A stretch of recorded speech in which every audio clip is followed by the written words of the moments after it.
Grazie Presidente.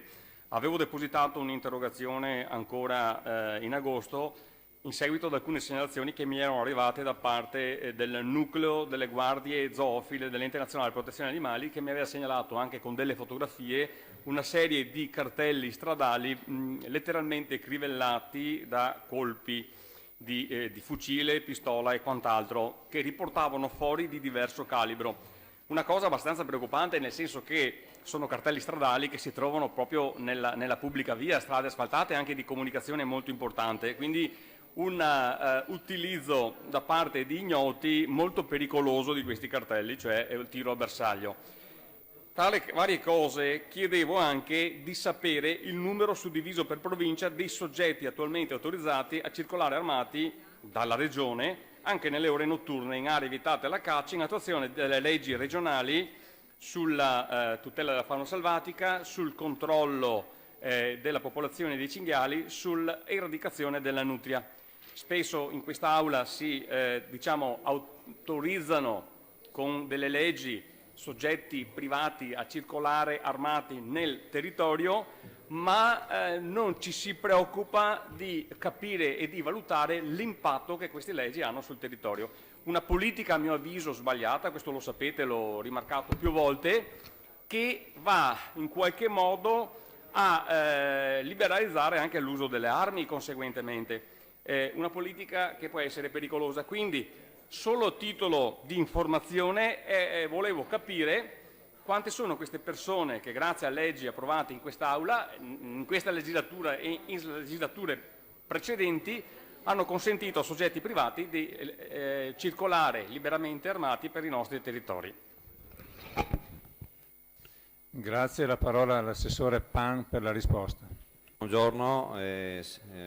Il numero dei soggetti formati e abilitati alle operazioni di controllo comunicato alla Direzione Agroambiente, Caccia e Pesca dai rispettivi uffici caccia presso la città metropolitana di Venezia e le province viene così riportato suddiviso per le diverse specie faunistiche oggetto di limitazione numerica. Adesso un elenco molto lungo, ne darò magari poi eventualmente la copia. Solo per ricordare, ad esempio, Città Metropolitana di Venezia, 641 soggetti formati per la nutria, 124 per la volpe, nessuno per il cinghiale. Provincia di Belluno, nutria nessuno, volpe 662, 1418 soggetti formati per il cinghiale. Vado alla provincia di Padova, 403 per le nutrie, 124 per la volpe, 77 più 5 e altri 100 che si aggiungeranno per il cinghiale. Provincia di Rovigo 760 soggetti e via dicendo, quindi poi le do l'elenco provincia per provincia per farli capire che comunque questi soggetti sono comunque abilitati al controllo di queste specie in base anche ai piani di gestione che sono stati fatti e votati e portati in giunta e in consiglio regionale.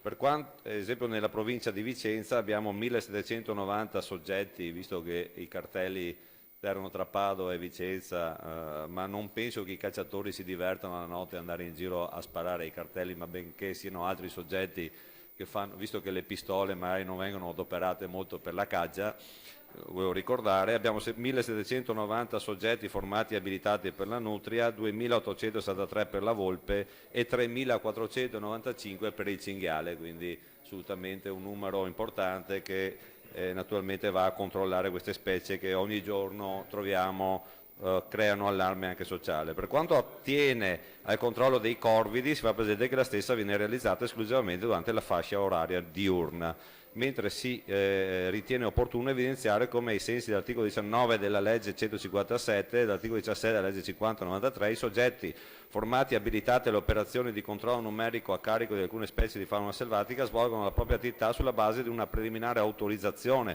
nominale e temporalmente limitata e operano ai sensi e per gli effetti del predetto articolo 17 in un regime di supervisione, controllo e coordinamento da parte dei corpi di polizia provinciale, quindi c'è il controllo a tutti questi anche per quanto riguarda la polizia provinciale. Grazie.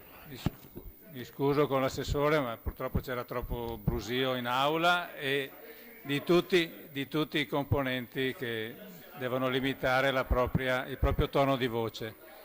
La parola a Zanoni per la replica. Grazie Presidente, credo invece che l'Aula dovrebbe stare molto attenta quando ci sono risposte come queste che ci dicono che ci sono praticamente migliaia di persone che girano armate per il territorio, in questo caso per il controllo delle nutrie, per il controllo della volpe, per il controllo dei cinghiali e in orario notturno. Si parla di migliaia. Abbiamo come Stato membro Italia dell'Unione Europea una procedura di infrazione che riguarda appunto anche l'attività venatoria.